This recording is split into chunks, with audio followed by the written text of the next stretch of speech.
My neighbor destroyed another neighbor's business because she abused kittens. So I'm not sure if this goes here. This story is only minimally about me and I'm barely connected. Just let me know if I should post elsewhere. So a few months back I found my cat Gigi on the street. He was so young, maybe a couple months old, so I felt as if I couldn't just leave him there.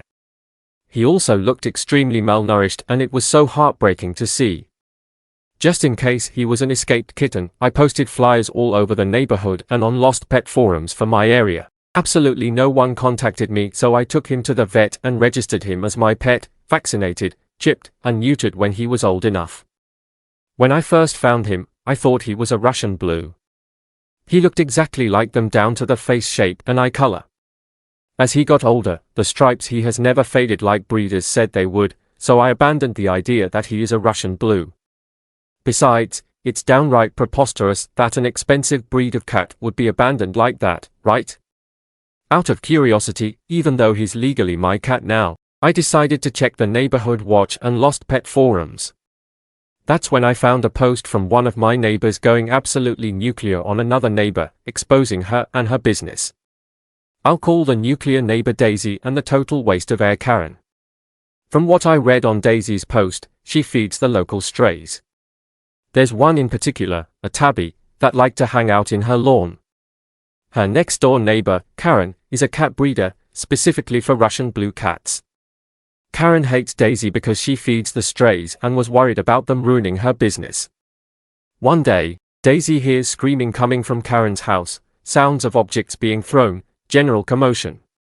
She stepped outside, ready to call the police, believing it to be a domestic disturbance. Instead, she watched Karen chase the tabby out of her house, smacking it with a broom and trying to kill it. They get into an argument which prompts Daisy to write about it for the first time on the neighborhood watch. About 4 to 5 months later, there's more disturbance at Karen's house. Yelling, screaming, bumping around. Once again, Daisy steps outside to see if they need help and sees Karen angrily stomping out of her house with a box. She walks down the street a bit and Daisy discreetly follows her. Karen reaches the tiny playground in the neighborhood and throws the box into the bushes. Daisy goes to the bush and sees a bunch of kittens in the box, around the box, and in the bushes. She tries to grab them all, but a couple run off and she can't catch them. Daisy is pissed, brings the kittens that she managed to catch home, and goes to confront Karen. Karen is also mad at her, blaming Daisy's feeding of the strays for losing her thousands of dollars. The tabby that hangs out around the house apparently got Karen's cat pregnant and she couldn't sell the kittens because they are not purebred and it's obvious. After their argument, Daisy takes the kittens to the vet and most have injuries, broken tails, injured ribs, etc. Once Daisy got home, she reported Karen for animal abuse and then started to expose Karen online. Everywhere she could, Daisy told people not to buy from Karen, even going onto her breeder page and exposing what she did to the kittens. From what she knows, Karen completely lost her business.